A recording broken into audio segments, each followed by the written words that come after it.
Bon dia, des del grup municipal del PSC de Terrassa hem presentat una bateria de propostes en matèria de mobilitat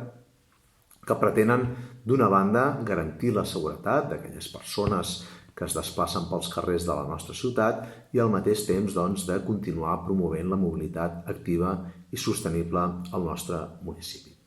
Per això hem demanat que des de l'Ajuntament es recomani circular per les voreres de la dreta sempre que es pugui,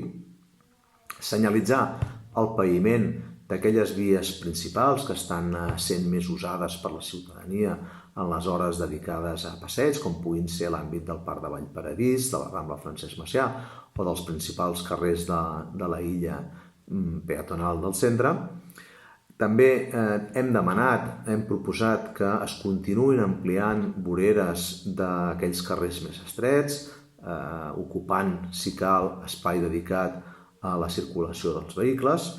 i també proposem que es continuï promovent la construcció de carrils bici que, per exemple, puguin apropar els diferents barris de la ciutat a l'àmbit perimetral, a l'àmbit de l'anella verda, que molts veïns i veïnes de la nostra ciutat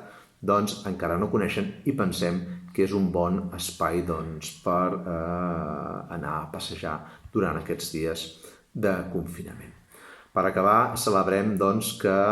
l'equip de govern hagi posat en marxa ràpidament algunes d'aquestes propostes, encara que sigui de forma provisional, a l'espera de poder-les formalitzar definitivament,